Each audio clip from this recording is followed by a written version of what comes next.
All right, welcome to periodic table history. Let's see if it'll work.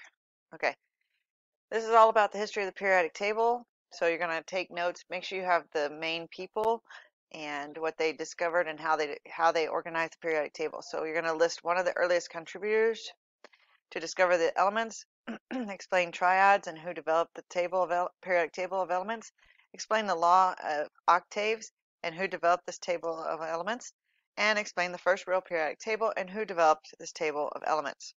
I'm going to show you a little bit about possibly about the period group and metal, nonmetal, metalloid areas of the periodic table.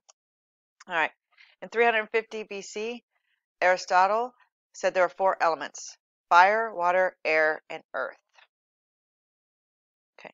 In 1700, 14 elements were known. In the 1789, Anton Lavoisier wrote the first extensive list of 33 elements. This guy is fairly important, so put him down. You might see him on a test. But he basically came up with 33 elements. Okay. In 1829, John Daubernier, a German Daubernier, noticed that bromine, chlorine, and iodine had similar properties, and that bromine's atomic mass was between chlorine and iodine.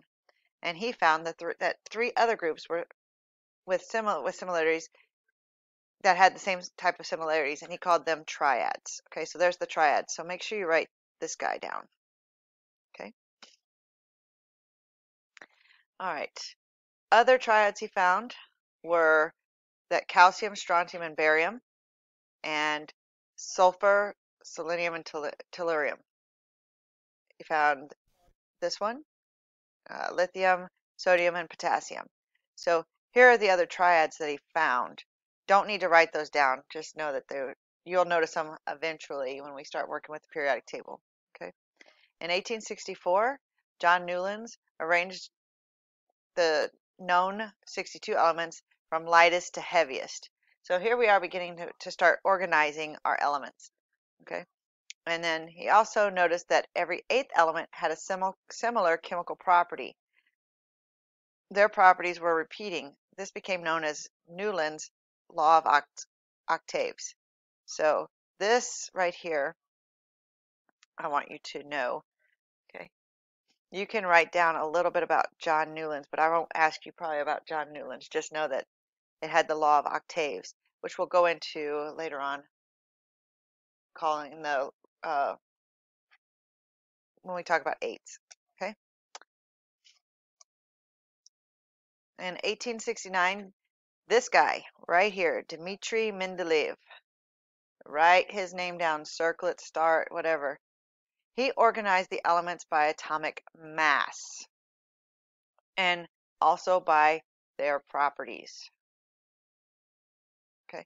But he made it into a table form to help his students. Elements with similar properties were put into columns. Okay, make sure you have that. He is considered the father of the modern periodic table.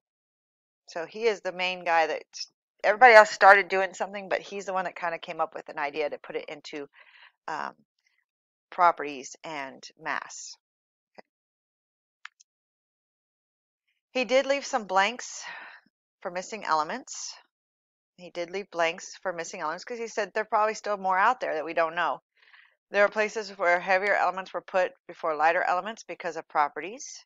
So he felt that the mistake was in measuring the mass, and this would be corrected in further research. So some of our elements were out of place with his table. And here's a look at some of what he was working with. Okay. All right. This gave rise to the periodic law. Periodic law is properties of elements are periodic functions of their atomic mass. We still have that law. Okay. So write that down. In 1913, Henry Moseley arranged elements by atomic number. Now you got to think about it this way. At this time, we started finding more subatomic particles. We started finding protons. We started finding the nucleus and the neutrons and all that stuff. So Henry Moseley figured out that, hey, these elements are increasing by protons, not just mass. So he gave rise to the new periodic law. Properties of elements are periodic functions of their atomic number. This is what we use now. Glenn Seaborg discovered 8 new elements, and he's the only living person to have an element named after him. Not important. Okay. The elements and their names. Elements, their names, and symbols are given on the periodic table. How many elements are there?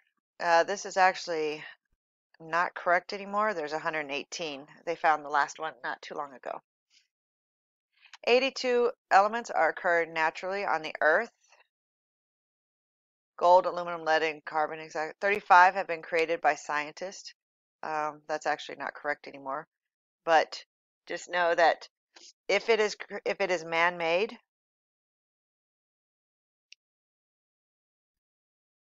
this is an older PowerPoint. Sorry about that, guys. If it's man-made, they will have parentheses and they'll have one isotope. Okay. All right. Some terminology that we need to know. Periods. These are horizontal rows. Groups or families. These are verticals. Okay. Definitely know this. I will also call these energy levels. Okay. Groups, families. That's pretty obvious. Okay. Metals. I'll come back to this. I think I'm going to stop the video here. So just make sure you know that some of the terminology when I start talking about it, okay? Have a good night.